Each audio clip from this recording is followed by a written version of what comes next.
وصلى الله على سيدنا محمد وعلى آله وصحبه أجمعين.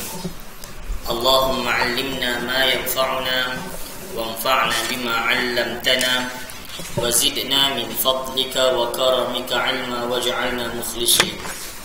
رب اشرح لي صدري ويسر لي أمري واحلل عقدة من لساني يفقه قولي.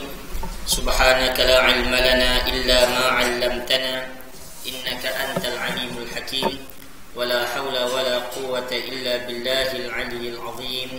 أما بعد. Tuan-tuan hadirin mukminin mukminat, moga-moga dirahmati Allah Subhanahu wa taala. Kita sambung pada perbahasan kitab hadis kita Bustanul Arifin pada hadis yang ke-16 perihal saksi dan sumpah. An Ibni Abbas radhiyallahu taala anhuma anna Rasulullah sallallahu alaihi wasallam qala law yuqan nasu bid'awahum ladda'a rijalun amwala qaumin wa dima'ahum lakin al-bayyinatu 'ala al-mudda'i wal yaminu 'ala man ankar. Hadithun hasan rawahu al-Baihaqi bihadha al-lafz wa ba'dahu fi as-sahihain. Artinya daripada Ibnu Abbas, Abdullah bin Abbas radhiyallahu taala anhuma, bahwasanya Rasulullah sallallahu alaihi wasallam bersabda, seandainya semua orang diberikan mengikut apa yang dia dakwakan, maka sudah pasti ramai orang yang mengaku harta orang lain dan mengaku mempunyai hak terhadap darah mereka. Tetapi saksi mesti ada bersama dengan orang yang mengaku, yakni mendakwa, dan sumpah pula mesti dilaksanakan oleh orang yang memungkiri dakwaannya. Hadirin tuan-tuan yang dirahmati Allah sekalian, hadis ini dihukum hasan, maksudnya hadis yang baik. Rawahul Baihaqi, diriwayatkan oleh Imam Baihaqi. Sebahagiannya terdapat di dalam hadis Bukhari dan Muslim. Apa dia hadis Bukhari dan Muslim? Hadis Bukhari dan Muslim disebut law yu'tan nasu bid'awahum ladda'an nasu dima'a rijalin wa amwalahum walakinnal yaminu 'ala al-mudda'a 'alaih. Begitu lebih kurang yang disebut di dalam riwayat Bukhari dan Muslim. Kalaulah manusia ni diberikan apa saja yang dia dakwa, semata-mata dia dakwa, dia kata hak ni reta dia, hak ni reta dia, tanah hak tu hak dia. Kalaulah orang hanya diberikan dengan dakwaan dia saja, maka nescaya orang akan mengaku dia ni berhutang pada orang ni. Dia akan mengaku harta orang harta dia. Dan dia akan mengaku bahawa darah orang, ada orang hutang darah dengan dia. Maksudnya kalau dia berdendam dengan sesiapa, dia hanya mengaku, dia kata orang ni telah melakukan sesuatu yang menyebabkan kawan tadi patut dihukum. Jadi hadirin rahmati Allah sekalian, Nabi kata kalaulah sekadar itu diberikan, maka nescaya ramai orang akan mengaku. Hak tamak dia akan dakwa, hak ni harta dia, hak ni harta dia, kebun ni hak dia, celaru habis. Kalau hanya diberikan seperti itu. Tapi Nabi SAW bagi tahu tidak semudah itu. Dakwa, orang yang mendakwa mesti dibawa datang al-bayyin. Kata riwayat yang kita baca, al-bayyinatu 'alal mudda'i. Keterangan mesti dibawa oleh orang yang mendakwa.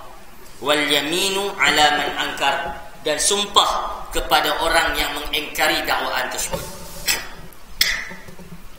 Apa yang Nabi SAW sebut? Dakwaan, sesuatu dakwaan, khususnya berkaitan dengan hukum hakam, yang berkaitan dengan harta benda, hak-hak. Harta-harta ini, hak-hak ini diberikan kepada seorang yang berjaya bawa mai bukti yang kuat. Al-bayyinah. Al-bayyinah itu adalah keterangan. Wal yaminu 'ala man ankar. Orang yang mengingkari, orang yang kena dakwa pula, dia semata-mata dengan sumpahan sudah memadai bagi pihak dia nanti. Hadirin yang dirahmati Allah sekalian, kita baca hadis ini ataupun kita syarah hadis ini dengan syarah yang panjang insya-Allah. Di dalam kitab Subulus Salam, dia mensyarahkan hadis Bulughul Maram, suatu kitab yang selalu dijadikan rujukan untuk membahaskan hadis-hadis ahkam. Kata pengarang kitab Subulus Salam, wal hadis dalun ala annahu la yaqbal qawla ahadin fi ma yad'ih li mujarrad da'wah. Hadis ini dia nak menunjukkan kepada kita bahawa seseorang itu tidak diberikan apa yang dia dakwa semata-mata dengan dakwaan sahaja. Tidak semata-mata dengan dakwaan diberikan. Bal yahtaju ila al-bayyinah atau tasdiqil mudda'a alaih. Tetapi dakwaan itu mesti disokong dengan keterangan al-bayyinah, keterangan ataupun pengakuan daripada orang yang kena dakwa. Sebab itu hadirin rahmati Allah sekalian, ulama berselisih pandangan. Al-bayyinah yang dimaksudkan itu apa dia? Keterangan yang dimaksudkan ni apa dia? Jumhur ulama mengatakan yang kata al-bayyinah ialah saksi. Al-bayyinah ialah saksi. Dia mengaku hak ni reta dia, hak ni reta dia, hak ni reta dia. Jumhur ulama mengatakan itu adalah saksi ataupun pengakuan daripada orang yang kena dakwa. Ada hitam putih ke apa semua yang sign dan sebagainya, menunjukkan maksudnya ini pengakuan daripada dia dulu. Hak ni dia dah bagi kepada kita, dia dah bagi kat kita semua. Maksudnya ada pembuktian seperti itu. Bukti macam mana? Saksi-saksi yang boleh kita bawa datang ataupun dengan pengakuan daripada orang yang kena dakwa. Hadirin mukminin yang dirahmati Allah sekalian, orang ulama seperti Ibnu Taimiyah pula menyebut, dan beberapa orang ulama lagi seperti Ibnu Hajar Al-Asqalani, dia menyatakan bahawa yang kata al-bayyinah ini apa sahaja yang boleh dibawa sebagai keterangan, apa sahaja, termasuk di dalamnya saksi, termasuk di dalamnya qarinah dipanggil qara'in, bukti-bukti yang lain. Apa sahaja bukti daripada bentuk bukan bersifat manusia. Kan satu bukti yang bersifat manusia, maksudnya dia ni saksi.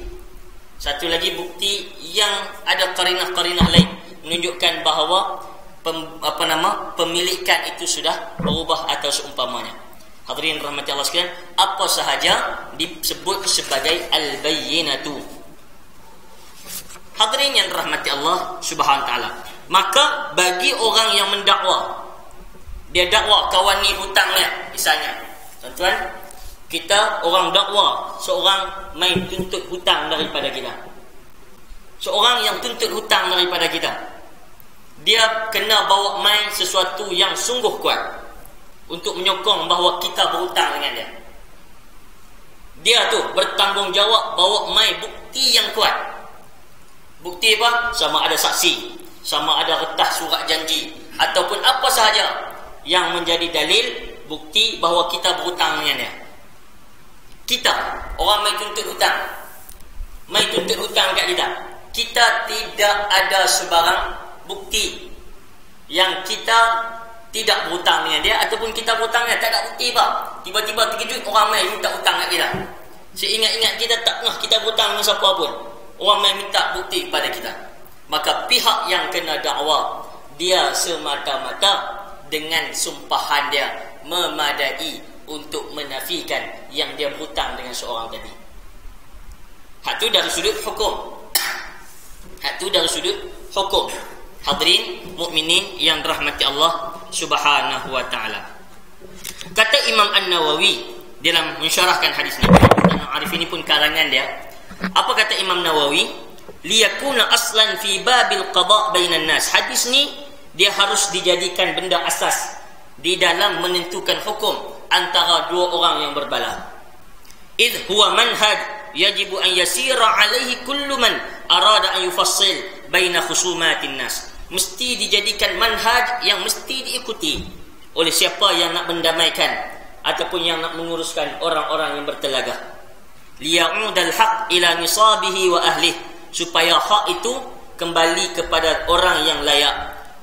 Wa yartadi'u ashabun nufusul maridah 'an at-tatawul 'ala huquqi ghairihim, supaya orang yang ada nafsu buas dia tidak mudah-mudah untuk mendakwa reta-reta orang sebagai reta dia, untuk dia kelabu dengan harta orang lain. Jadi hadirin yang dirahmati Allah sekalian, kata pengarang berikutnya, inna hadzal hadis yubayyin anna mujarrad ad-da'a al-haq 'ala al-khasm la yakfi idh lam takun hadhihi ad-da'wa mashubatun bibayyinatin tubayyinu sihhata hadhihi ad-da'wa kama qala an-nabi sallallahu alaihi wasallam lakinna al-bayyinatu 'ala al-mudda'i. Kata Imam Nawawi meneruskan bahawa pengarang hadis ini menunjukkan semata-mata dakwah tidak memadai, orang itu mesti selitkan ataupun bersama dengan dakwaannya itu ialah keterangan itu menjadi kewajipan kepada orang yang menuntut tadi. Al-bayyinah, hadirin yang dirahmati Allah sekalian. Persoalannya tuan-tuan, pasal apa dari satu pihak orang hak mai tuntut hutang misalnya, dia kena bawa mai bukti yang kuat. Orang yang dituntut hutang pula memadai dengan sumpah saja. Pasal apa? Hak tu persoalannya. Kan nampak satu pihak dia kena buat ajar lebih, padahal dia nak minta hutang. Kalau betul lah dia berhutang. Kan? Dari satu pihak lagi dia hanya semata-mata sumpah saja. Pasal apa? Ini persoalan dia.